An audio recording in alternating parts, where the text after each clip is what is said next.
El impacto histórico de las leyes de Newton reside en el hecho de que explica con las mismas leyes el movimiento de los planetas, el movimiento de los astros y los fenómenos que suceden en el planeta Tierra. Por primera vez en la historia se tenía claro que las leyes que rigen el firmamento y las que rigen en nuestro planeta son las mismas.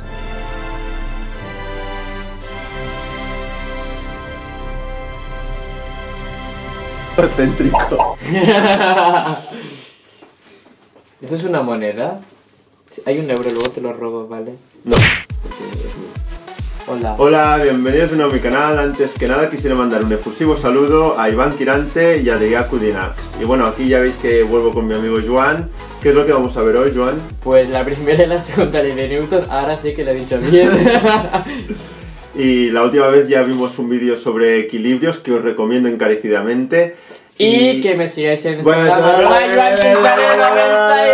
98. En mi cuenta de Instagram que es @clasesamida_tube. Aquí, le clicáis aquí y os va directamente. Y bueno, vamos a ver ahora mismo estos experimentos relacionados con las leyes de Newton y también la deducción o una suposición de cómo pudo deducir Isaac Newton la ley de gravitación universal.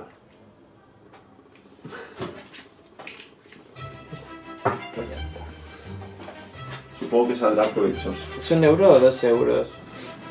La primera ley de Newton nos dice que todo objeto permanecerá en reposo o en movimiento rectilíneo uniforme a no ser que sobre él actúe una fuerza neta. Es decir, en ausencia de una fuerza neta, si un objeto estaba quieto, permanecerá quieto y si se movía, seguirá moviéndose con la misma velocidad en línea recta.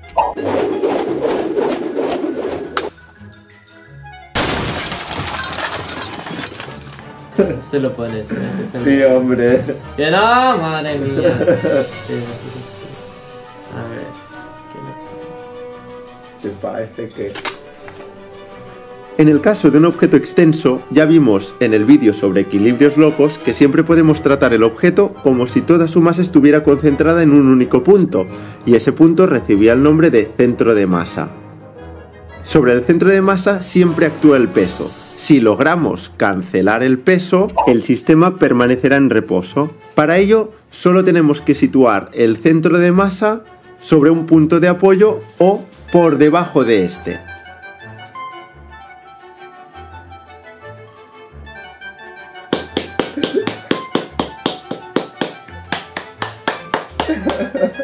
Abusome, fantabuloso, butterfly y todo lo que quiera. Butterfly. Mira. Y con este bizcocho, hasta mañana a las 8, vale.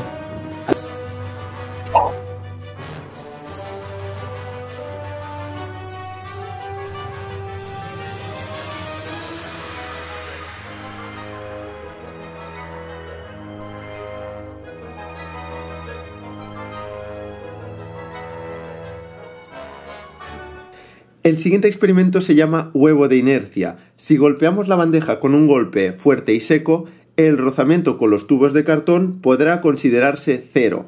Así pues, sobre el huevo no estará actuando ninguna fuerza neta y el huevo se mantendrá en posición hasta que pierda completamente el soporte y caiga a plomo en el interior del vaso. ¿Me doy, Se me ha quedado en el límite. Solo 2. Bueno. ¡Ah, no! ¿Has metido los 3? Se me ha quedado en el límite de hecho. Voy a hacer para hacer el de equilibrios.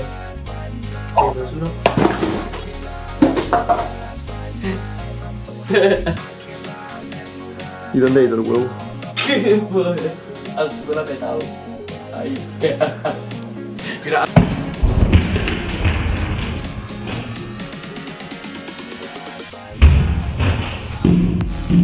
Ahí. Es un desastre. ¿Yo por qué?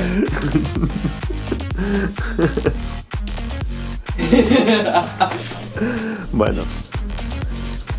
El truco del mantel es muy parecido. Si tiramos del mantel hacia abajo con suficiente fuerza, el rozamiento no arrastrará los vasos.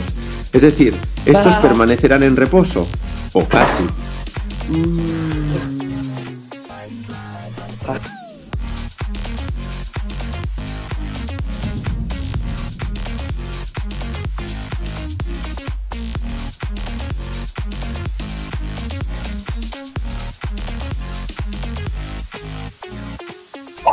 Si bien la primera ley de Newton nos explica qué es lo que sucede sobre un cuerpo en ausencia de una fuerza neta, la segunda ley de Newton nos explica qué es lo que sucede cuando sobre el cuerpo sí que actúa una fuerza neta. En ese caso, el cuerpo recibe una aceleración directamente proporcional a la fuerza e inversamente proporcional a su masa. Matemáticamente se expresa con esta fórmula: fuerza neta igual a masa por aceleración. ¿Pero qué quiere decir esto? Esto quiere decir que cuanto mayor sea la fuerza neta, mayor será la aceleración del cuerpo, o lo que es lo mismo, mayor será el cambio en el movimiento del cuerpo. Por otro lado, cuanto mayor sea la masa del cuerpo, mayor será su oposición a ser acelerado, es decir, mayor será su resistencia a cambiar su estado de movimiento. Para ejemplificar esto vamos a someter este juguete a la fuerza del peso de unos alicates. Primero vamos a coger el camión sin el tráiler y, como vemos, recibe una aceleración considerable. Y ahora, si probamos lo mismo pero con el tráiler y los cochecitos, pues claro, habremos aumentado mucho su masa y por lo tanto mayor será su oposición, su resistencia a ser acelerado.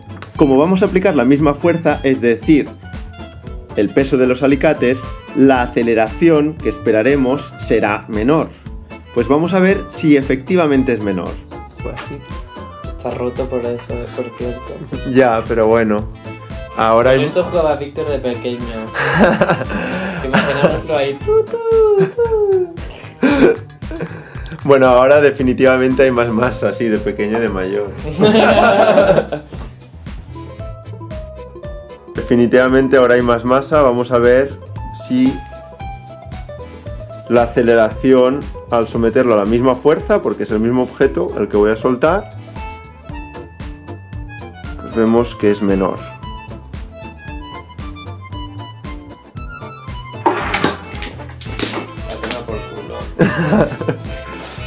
Ya, pero efectivamente ha ido más lento, clarísimamente. Cumpliendo la segunda ley de Newton. Aplicando la misma fuerza sobre dos objetos con masa distinta, la aceleración va a ser menor en aquel objeto donde la masa es mayor. Finalmente, el genio de Newton entendió que la fuerza que gobernaba el movimiento de los planetas alrededor del Sol y la caída de los objetos en la Tierra era la misma, y esta es la fuerza de la gravedad.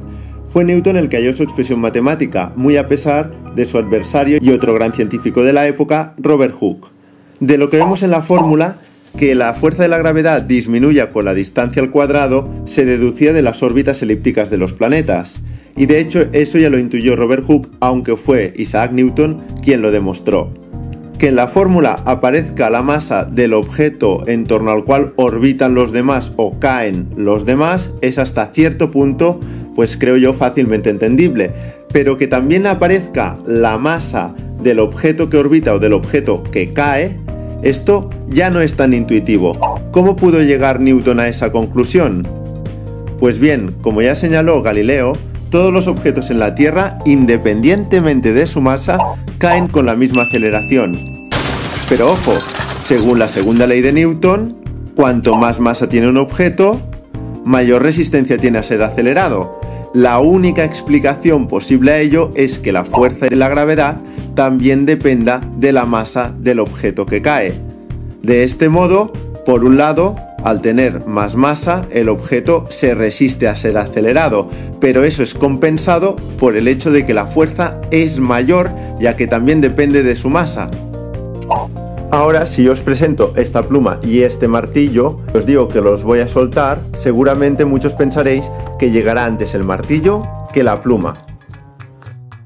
Bueno, y en efecto ha sido así, pero ¿no tenían que caer con la misma aceleración? Claro, pero aquí entra en juego también el rozamiento con el aire. Si esto lo hiciéramos en el vacío o como se hizo en su momento en la Luna, veríamos que los dos objetos caen a la vez. Pero la gracia sería poderlo hacer en casa. Fijaos bien que si yo pongo la pluma encima del martillo, como el martillo corta el aire, pues entonces sí que tendrían que caer los dos objetos a la vez. Esto sería muy loco verlo, así que ¿por qué no probarlo?